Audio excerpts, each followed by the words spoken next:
सभापती महोदय, विधेयक क्रमांक 15 विधेयक नाही, आता याच्यावर बराच वेळ बोलणार आहे. विधेयक क्रमांक 15 हा महाराष्ट्र जिल्हा परिषद पंचायत समित्या अधिनियम 1961 यातील आणखीन सुधारणा करण्यासाठी विधेयक. जशी राजा तसा कायदा. प्रजा संपली आता.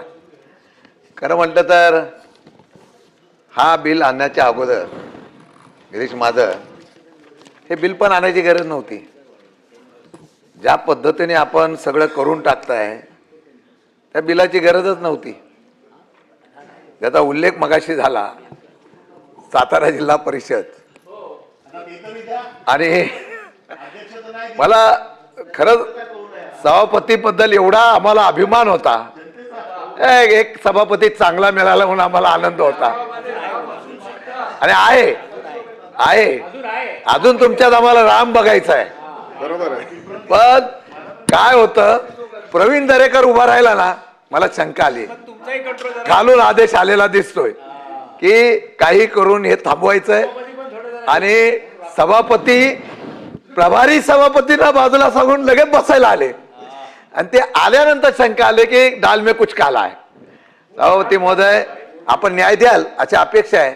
कारण शेवटी ही प्रथा होईल. हा नियम जर झाला ना सभापती महोदय, तर हा नियम झाला तर परत या सभापतीच्या चेअरला त्या ठिकाणी निश्चितपणे निर्णय घेण्याचा अधिकार राहणार नाही. एक निर्णय कुठलाही होईल तो सध्याच्या राजकारणासाठी तात्विक होईल, परंतु नंतर मी बिलावरच बोलतोय.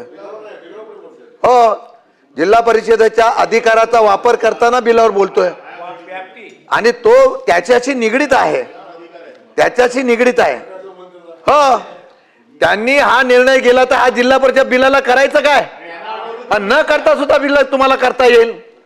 सभापती महोदय, कारण हा जिल्हा परिषदेच्या कालच्या घटनेच्या संदर्भामध्ये या बिलासारखा अधिकार, भाषण अडवलं तर बिल मग उद्या या बिलाचा अधिकार आपण जो देताय, त्या बिलाच्या असे बिल अनेक निघतात, असे कायदे बरेच निघतात. कायदे झाल्यानंतर त्या कायद्याला ओव्हररूल करून ज्यावेळेला कोणी अधिकाराचा वापर करतो आणि कोण त्याचा गैरवापर करतो, आणि त्याचा गैरवापर केल्यानंतर तुम्हाला निर्णय घेण्याची इच्छा असताना सुद्धा तुम्ही निर्णय घेऊ शकत नाही, हे सुद्धा सभागृहामध्ये होऊ नये.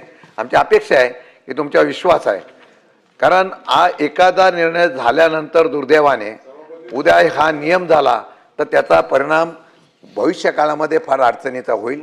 आणि मग आम्हाला सभापतीचा अधिकार काय, उपसभापतीचा अधिकार काय, याच्यासाठी सेपरेट बिल आणावं लागेल.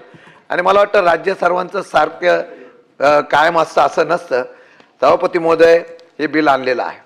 या बिलामध्ये काय, आपल्याकडे एवढी भरती झालेली आहे ना, इतकी लोक आणलेली आहेत तुम्ही, की तुमचा मूळ पक्ष कुठं आहे तोच शक्य येते.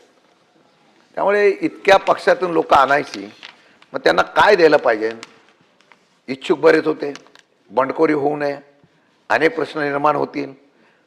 मग त्यांनी आता नवीन नियम काढला की आपण अशा असलेल्या सर्व सदस्यांना आपण कॉप्शन घ्यायचा निर्णय घेतला. ते कशाला कायदे करता. काल सुद्धा तुम्हीच कायदा आणला, जिल्हा परिषदेचा तुम्ही अधिकार काढला, कोर्टाचा अधिकार काढला, मागे एक बिल आणलं. हे बिल तुम्ही सोयीने कसे आणतात मला कळत नाही. एखादा कायदा जेव्हा आपण करतो त्यावेळेला तो कायदा हा राज्याच्या भविष्यातल्या असलेल्या निर्णयाच्यासाठी निगडीत असावा लागतो.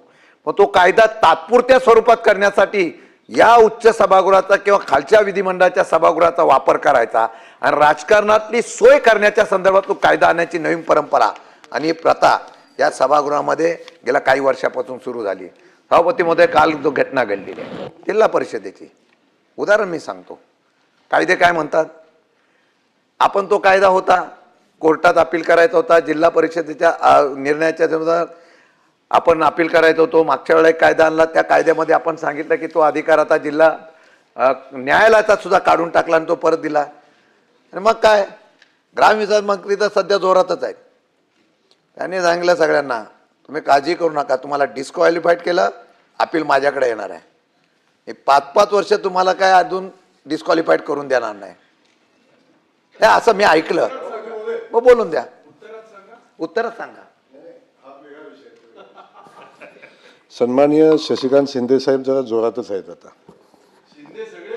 आता सभागृहामध्ये बोलत असताना सभागृहामध्ये ऑफिशियल अनऑफिशियल सभागृहाच्या बाहेर झालेल्या चर्चा या सभागृहात आणून मांडणं हे सभागृहाचा सन्मान करणारे सदस्य तुम्ही आहात. आणि एवढे सन्मानित सदस्य अध्यक्ष सभापतींचे अधिकार सांगताय, सभागृहाचे अधिकार सांगताय, त्या कुठल्या चर्चा सभागृहात झाल्या पाहिजेत मला वाटतं ह्याचंही ज्ञान आपल्याला चांगलं आहे. तर विनाकारण कुठं काय चर्चा झाली ती आणायची नीतं जोडायची आणि हे असं म्हटला तो तसा म्हटला. माझ्यावर हा हेतू आरोप आहे आणि तो हेतू आरोप मला नोटीस न देता करणं चुकीचं आहे. तसं करता येणार नाही. सभागृहाच्या पटलावरनं ते काढून टाका.